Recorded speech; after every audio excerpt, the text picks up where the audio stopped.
এই পাইপটার লোকের নিচা, যার কারণে ময়লাগুলো সব এক জায়গায় জমে, মানে পানিগুলো উপর থেকে বেশি ওঠে। বর্ষাকালে ভরে যায় এগুলো, ভরে পুরো রাস্তা তো কিছু বোঝা যায় না।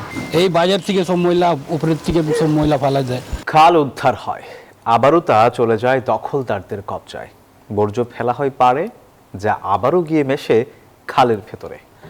কোথাও আবার খাল উদ্ধার করা যাচ্ছে না আইনি জটিলতায়। ময়লার সঙ্গে এ যেন অর্থেরও অপচয়ের ভাগাড়। ঢাকা দক্ষিণ সিটির ডিএনডি খাল ও উত্তর সিটির মিরপুর এলাকার খাল জলাধার উদ্ধারে 5 বছরে খরচ হাজার কোটি টাকা, কিন্তু সবই গেছে বিফলে। বিশেষজ্ঞরা বলছেন, রাজধানী বাঁচাতে হলে সব খালেরই পানি প্রবাহ স্বাভাবিক করতে হবে। নাইম আলজিকোর প্রতিবেদন। 2024 সালের 24 ফেব্রুয়ারি রাজধানীর রামচন্দ্রপুর খাল উদ্ধারে নামে ঢাকা উত্তর সিটি কর্পোরেশন। ভেঙে ফেলা হয় 10 তলা ভবন, পরিষ্কার করে দেয়া হয় খালের সীমানা প্রাচীর। উচ্ছেদের 2.5 বছর পর দেখা গেল সেই প্রাচীরকে মাঝখানে রেখে তৈরি হয়েছে সড়ক, যেন চলছে প্রাচীর উচ্ছেদের মহোৎসব। আবারও দখলদারদের হাতে চলে গেছে খালের বেশ কিছু জায়গা। জেলা প্রশাসনের হিসেবে 54টি খালের মধ্যে অন্তত 26টি খাল টিকে আছে নানা ক্ষত বুকে নিয়ে, কিন্তু দখল দূষণে সবই এখন মৃতপ্রায়। 2020 সালে ওয়াসার অধীনে থাকা 26টি খাল ও 385 কিলোমিটার নালা হস্তান্তর করা হয় 2 সিটি কর্পোরেশনের হাতে। এসব নিয়ে ডিএনসিসির দায়িত্বে 29টি খাল ও একটি জলাশয় এবং ডিএসসিসি দেখভাল করছে 25টি খাল। 2 সিটির দায়িত্ব ছিল সীমানা নির্ধারণ, দখল উচ্ছেদ, পুনর্খনন ও পানি প্রবাহ নিশ্চিত করা, যা শুরুও হয়েছিল। এজন্য 5 বছরে খরচ হাজার কোটি টাকারও বেশি।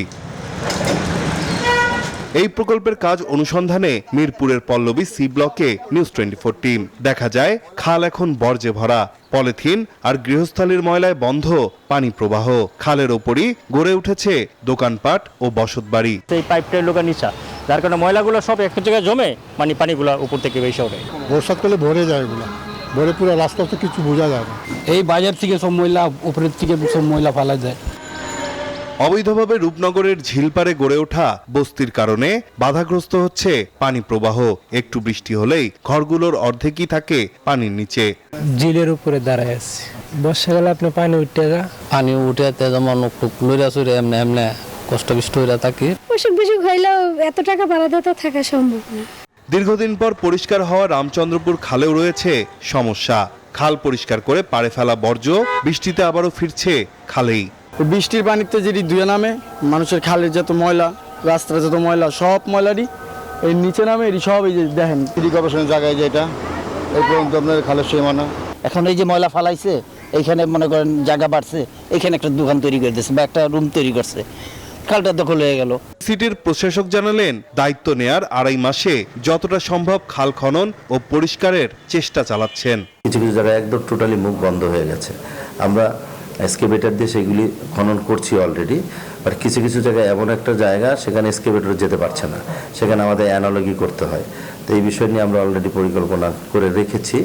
ভিন্ন চিত্রেরও দেখা মেলে বালু নদীর দখলমুক্ত একটি খালে, যেখানে সেনাবাহিনী স্থায়ী বাঁধ নির্মাণ করেছে। সাগুফতা এলাকায় ব্যারিকেড ও গাছ লাগিয়ে নিয়ন্ত্রণ করা হয়েছে দখল। বিশেষজ্ঞরা বলছেন, সমন্বিত ব্যবস্থাপনা না থাকায় খাল উদ্ধার কার্যক্রম টেকসই হচ্ছে না। যদি একবারেই আমি ন্যাচারাল রাখি, তো শহর এলাকায় যেটা হবে যে এটাতে দখলদারিত্বের প্রবণতা বেড়ে যাওয়ার সম্ভাবনা আছে, আর পার ভেঙে যাওয়ার সম্ভাবনা আছে। তো সেই অর্থে ব্লক বসানো ভালো, কিন্তু যেখানে ব্লক বসানো জরুরি না, সেখানে ন্যাচারাল থাকাই সবচেয়ে ভালো।